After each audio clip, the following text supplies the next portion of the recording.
Hi guys! Welcome back to my YouTube channel. It's me again, Daphne. Ang product na i-review ko, i-share ko sa inyo guys, is yung product ng Nard. Ito siya guys. This is a bath essentials guys. Ginagamit ko.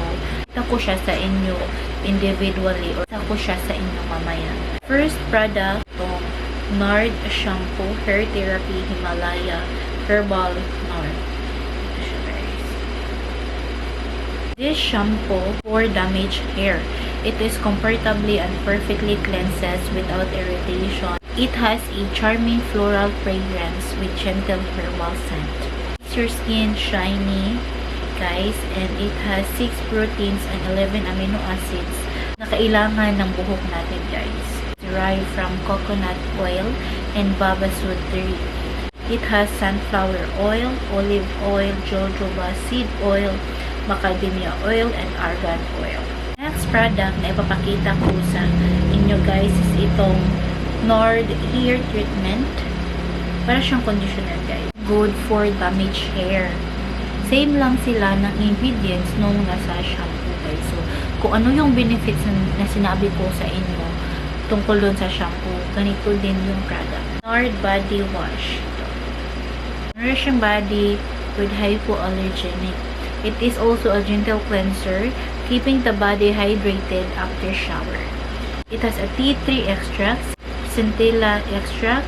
Ang amoy nito guys is, ang bango ng amoy nito guys, promise.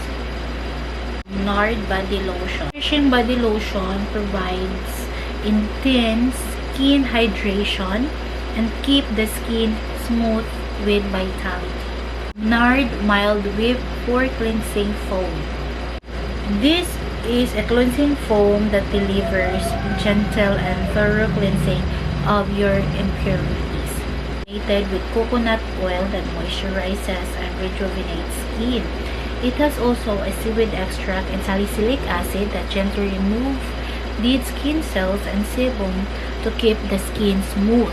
Nard Hair Plus Water Treatment. First time kong gumamit ng ganito guys. And nilalagay ko siya guys after kong maligo, and then yung feeling niya guys is malamig siya sa scalp. It reduces hair loss and creates smooth and shiny hair. It contains Himalayan nard extract to soothe and strengthen scalp. Water treatment, pero pag nilagay mo siya sa hair mo siya guys, it will change creamy texture. Yun yung bath essentials ko from Nard. Yun yung review ko about those products. So, thank you so much for watching guys, and see you on my next one. Bye!